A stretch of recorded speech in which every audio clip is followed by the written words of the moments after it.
Let's have a listen here to Roderic O'Gorman being asked a question by Ben Scallon of Gript, as you can see.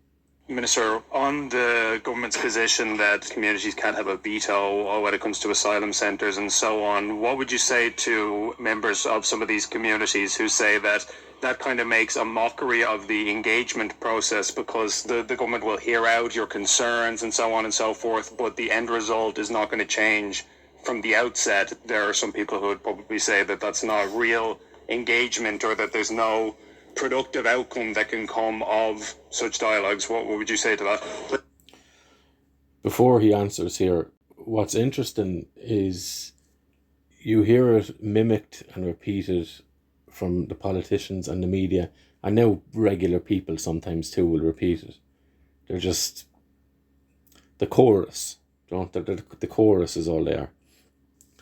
So this government is declaring that no people have the right to veto who lives in their community. So the inverse of that then is that this government do have the right to say who goes in there. So in Tipperary, there's a couple of these centres scheduled, or a couple of these train loads or bus loads of people are scheduled to come in, both in Clonmel and Dundrum. There's also Roscrea and Nina and other places as well, and it's not going to end there. So none of these people elected Roderic O'Gorman. Like, he's not a local representative of these areas. He's sitting up in Dublin there, happy out, and he gets to decide what goes on in your community. And he will tell you that you've no right to decide who goes in there. But he has every right to tell you who does go in there. That's tyrannical. Like, he's supposed to be a public representative, which means he represents the will of the people, which means he must know what the will of the people is and work in line with that. It doesn't mean he gets to decide what the will of the people is or force his own will upon the people. That's what he's doing here. So you have thousands, if not tens of thousands, if not hundreds of thousands of Irish people around this country that don't want these people coming here. They don't want their taxpayer and their money, their taxes being spent on these people while they go without, right? And with such a large number, you can see the Red Sea poll. So you 3/4 of the people that were polled or asked, and they said that they wanted stricter laws against immigrants coming in. You also have, I think, 20% of the people polled in the same poll who are of the belief that this government, him, Roderic O'Gorman especially, are acting in a way that is going to lead to the replacement of the native Irish people by foreigners. So with, let's say, a fifth of the population, 20%, right? That's a lot more people than just Roderic and his friends. But he's declaring, and his actions are declaring that for you, if he's not explicit in saying it himself because he's a coward, that what he says goes above what thousands and thousands and thousands of Irish people say. Please be sure of this. If you're uncertain up to this point, you are no longer living in a republic. This is not a Republic of Ireland. A constitutional republic has enshrined in the constitutionally protected rights of the people of the land, of the nation. Excuse me. This man's not operating that way. He's operating as a total despot, a total dictator, okay, over the realm of what he's in control of, okay? So he has no interest in what Irish people have to say, and he'll go on to state as much if you can read between the lines. So first of all, that the purpose of this engagement is twofold. It's to ensure that people have accurate information about what's proposed for a particular location, and secondly, to ascertain what are the challenges, what are the concerns in that particular community, and make sure we can meaningfully respond to them. And I think on both headings, our community engagement team does a good job. We provide very clear information, initially to public representatives, but often now to community reps. You know, over the last week, I think about 4 public meetings have been held by our community engagement. About 4 public meetings. There was one in Clonmel, and the crowd there were laughed out the door. They had to leave, right? Because they were asked questions by the Clonmel people who were at this information sharing event.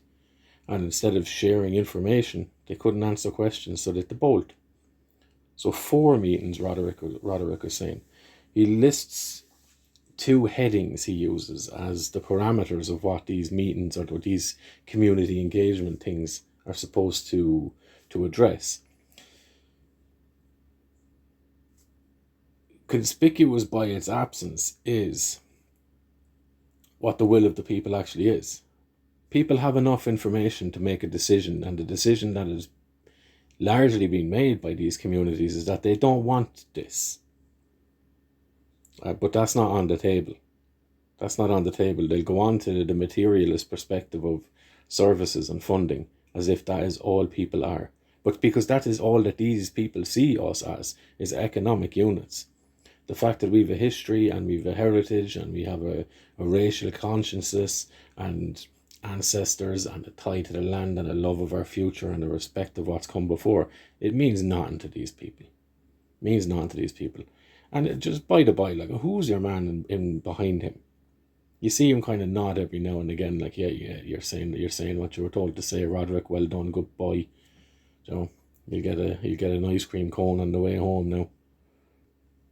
Team are speaking directly to local communities, but in particular, if there's a sense that there's pressure on GPs in an area, if there's a sense that there's pressure on schools in an area, if there isn't adequate public transport, our community engagement team is able to take that information away, engage with the HSC, engage with the rails teams in the Department of Education, engage with the NTA and the Department of Transport, and we are able to bring changes. We're able to add extra bus services and services.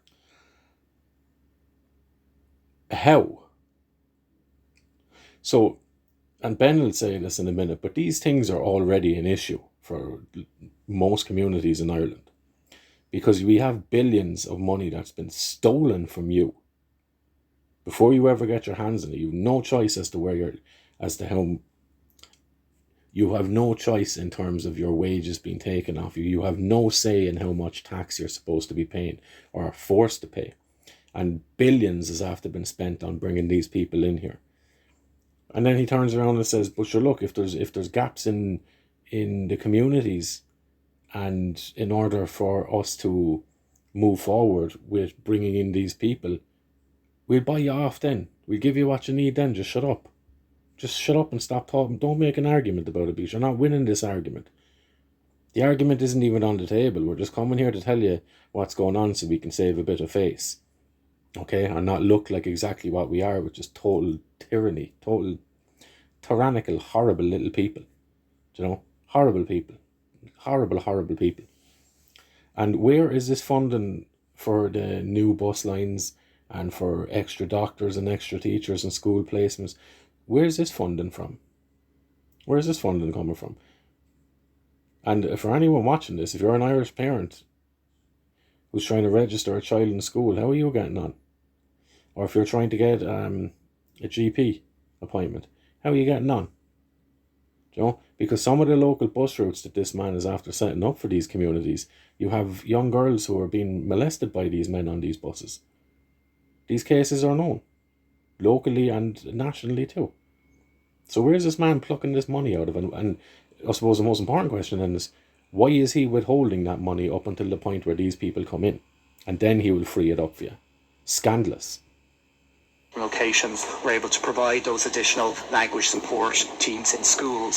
So I think there is very tangible steps taken in different areas on foot of these engagements. So I wouldn't agree with what you put forward there in terms of that there isn't a tangible. Just basic observation as well. This man is not intelligent. This man is not intelligent. I know he might be a solicitor or whatever the case is, but that means nothing these days. Look at the amount of infringements on basic human rights of the Irish people that this government are implementing. And not one solicitor, well, I won't say not one because there is a handful, But very few solicitors or barristers in this country are standing up and speaking out about this. So they're all just as useless as this fella is. I think there has to. But wouldn't it be the case as well that in pretty much all over the country there are problems of the sorts you described, where there are GP issues and healthcare issues and accommodation issues and all sorts of things? That's kind of a trend that you'd see in many communities across the country. So it's not really possible to address all of those concerns, is it? I think. Sorry, no, as well for pausing it, but like just on that as well. So you have billions that's been taken off of Irish people. It's been spent on housing these people who already have a home. They already have a country. And they're coming in here to a small little island where a large amount of adult Irish people who had hopes and dreams of growing up and having their own home and having a family and living a normal life and getting on with things. Now the pressure is so immense in terms of getting a mortgage, getting the planning, which this man will had a hand in changing to allow different planning and permissions and regulations to be relaxed just specifically for foreign people, but not for someone who wants to build a wooden home on their own land. This man, no. He hates that. He doesn't want you to have that. But he wants all these foreigners to come in here, and he wants to fund their existence and their lifestyle by stealing money from you. Are you okay with that? And I'm not even going to watch the rest of this because it's all blah, blah, blah, blah, blah. Fundamentally, the one question that I would put to this man if I was standing in front of him, which unfortunately will probably never happen, it'd be one question. When is no enough? Are you entertaining the idea that no is an option? Do you believe that the Irish people have a right or have a claim to the land of Ireland? It's as simple as that, because the rest is all just sophistry. It's all nonsense talk, manager talk.